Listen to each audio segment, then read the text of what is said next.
Designing characters can be tough, especially when you're assigned to design a character out of your comfort zone. What were the different experiences and different steps made to create a design for a franchise I love and one not so much? Welcome wonderful souls, it's time for a Brush with Death. Death is me and you can call me Grim. In this episode of Brush with Death, we're taking a step back from Pokemon designs, which I obviously love doing, and instead trying out designs for other games, specifically League of Legends and Bayonetta. Both of these franchises have very different styles and very different ways of creating a character concept. I love the Bayonetta franchise, I played every game and know pretty much all there is to know about it. In contrast, League of Legends, I don't play at all. I only just finished watching Arcane as of recording this audio, so I don't know the law. Of course I researched what I could when creating the character, but before meeting our league champion, let's get to designing our new demon for Bayonetta. If you haven't played this franchise, Bayonetta is about an Umbra witch called Bayonetta. As an Umbran witch, she can control demons that come from Inferno, such as Gamora the Godzilla monster demon, and Baal, Frog. While in the first two games she controls them with her hair, in the third game she's much stronger and doesn't need to do that. Instead, they introduced a new mechanic called Demon Masquerade, where depending on which weapon Bayonetta holds, she can fuse with the infernal demons that the weapons are linked to. For example, wielding the G-Pillar, Bayonetta will fuse with Gamora and have this cool Demon Masquerade form with large Godzilla claws, or wielding the Simoon will let her fuse with Malphas, granting her a form with huge wings. I first listed out all the forms and weapons to see what options we even have left. Stuff like chainsaws and whips were already taken. Surprisingly, katanas or just a sword were absent, but I felt that was too generic or simple. I thought about maracas since we have weird weapons like a microphone, but I didn't want to accidentally be insensitive with that. So I was told about a weapon called a Morning Star, which is this mace-looking, flail-looking weapon from the medieval ages. Morning Star. Where have I heard that before? How have you fallen? How you have fallen from heaven, morning star, son of the dawn, you son of a bitch! Lucifer, exactly. And what is Lucifer? A fallen angel, aka bro lives in Inferno. Yes, Rodan from the games is a fallen angel too, but I don't think he's Lucifer. He was gonna be called Mephisto before Rodan. So let's just say Lucifer is his own demon in Inferno. With Lucifer, I definitely wanted him to have a serpent-like body because of the snake that tempted Eve. I drew a six-pack because this is Bayonetta, and I wanted him to not just look like some random infernal demon you fight on like stage 2. I wanted him to have a big presence with both aspects of infernal demons and the angels in Bayonetta, which for those unaware, these are the angels. Yeah, ew. Of course he has devil horns that create a thick angry brow. I also wanted to include the apple in the Garden of Eden story, so both his tail is a branch reference as well as his body chest area being this monstrous face biting on something that looks like some apple. He also has gold-like features, and for colors, Bayonetta usually has dark purple and red for demons, and then gold and white for angels. There's also concepts of what organs of the angels look like. It's crazy with pink and teals, you see them in the game too, so I added that feature. This design is basically representing Lucifer in his current form as a demon, but inside he still has angelic organs. And with that finger, he be telling you, no, no, no, don't eat my apple, it's a very bad apple. After making Infernal Lucifer, we need to design a weapon, which will be the Morning Star weapon. I knew what I wanted this to look like right away, way bigger for no reason like the Takemi Kazuchi or the Shinobu, kinda like the Card Captor Sakura staff with the wings. The main spiky ball of the Morning Star weapon would be the forbidden fruit, and it will have a snake running down the staff. The snake would also be elastic, allowing the weapon to whip around and hit further enemies. Bayonetta gonna wave the mask back and forth with the— Shut the fuck up! The forbidden fruit also looks like a melting candy apple, the sweet tempting golden outside, revealing a red and devilish but still delicioso inside. I named this weapon after the Latin word for enlightenment, illustratio. Lastly, for Bayonetta, half of the video is the demon masquerade form Bayonetta will take when she wields the illustratio. Surprisingly easier than I imagined. It was either a choice to give her Ankylosaurus-like tail with a spiky bow at the end, or spiky fists. So I ended up with the spiky pom-pom spikes, and gave it a similar look to the illustratio's forbidden fruit. Her head is furry and more goat-like, and her body has purple armor and snake scales that are pink, with tiny golden leaves on her boots. Her waist and butt also have the forbidden fruit pattern because you wanna eat the apple.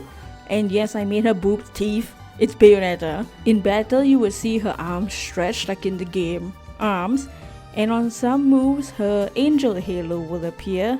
Since not only is Lucifer an angel, Bayonetta herself has the blood of a lumen sage along with her Umbran blood. Now that we're done with Bayonetta, let's move on to League of Legends. I mentioned before I do not play League of Legends. As of recording this voiceover, I just finished Arcane. I did not have the arcane knowledge when making this champion design. I did get advice and help from some friends that actually know the game and know the lore, so if anything is inaccurate or makes no sense, blame me for not retaining the information I was given. This was actually started a long time ago when certain conversations happened about a League of Legends video, but that died out. I still made this character during the months that this idea just floated around. Using a bit of my experience learning character design, I played with silhouettes that I thought would look cool or interesting, keeping in mind the League of Legends character styles, specifically characters from Shurima or the Void. My love for this character is that there was a mortal, citizen of Shurima in his distant age, a mother raising 2 flowers alone. Her daughters, the 3 of them, lived pleasantly on the outskirts of the capital, nearer to Saikalik. As Shurima fell into ruin, Lata, failing to escape with her daughters, was buried alive under the sands. The void-infested lands mutated the 3 girls into one body. Arising from the tainted sands of the fallen Shurima was Lata. My first rendition was thick mommy body, but then I switched to something a bit more skeletal and was debating on if she would be a Voidborn or a Void Touch. I did want to include lots of elements of 3, and I really like the silhouette of the weird high heel toe heel things and the 3 spiky gem crown thing. I was actually quite happy with this version with the purple draping of Shurima cloth, bug-looking claws and bone ties, and a mask shaped into a face of a crying woman, though I didn't think much about how she would be played in the game. Would she be a support, a tank? Here's a splash shot of her that I started working on but never finished. It's a scene of her arising from the void-infested sands, graded purple to show her soul being consumed by the void. Though I never finished this work since the whole League idea video never saw the light of day. So this character design just died out for a couple months.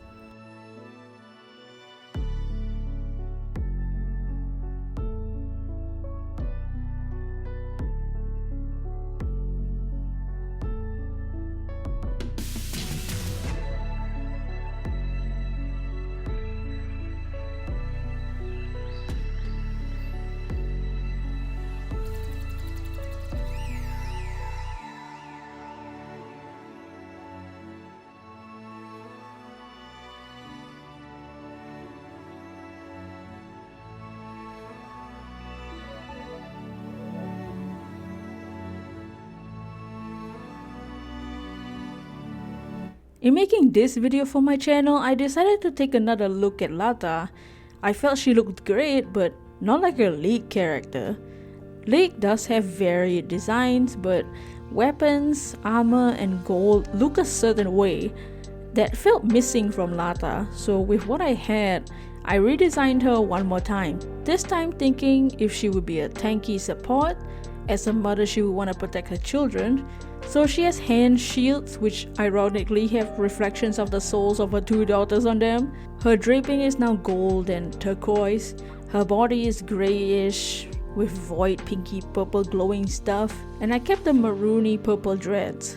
I made her legs more readable as heels and skeletal, and her mask has the illusion of a laughing face, but it's actually closed eyes crying.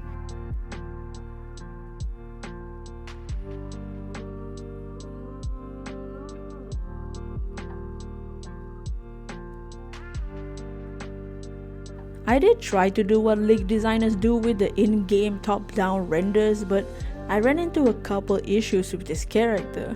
One, my skills. I was just not happy with what most of the art looked like. In terms of quality, I could not replicate the shading of the League of Legends artwork, the rendering style, the splash art. I will need to study it more and just get good. 2. Motivation. This was way more daunting than it seemed, and what didn't help with the months and months of not touching this character at all, it was just concepts and concepts, and after months of a dead period, I edited it again and I was still not happy with it. 3. Just passion. Unlike Bayonetta, I'm just not invested or passionate with works around League. It doesn't mean League of Legends is bad. I just don't play the games. Arcane was alright. I just can't get into it. And if the project is something you're not passionate about, you're not gonna like anything that you create out of it.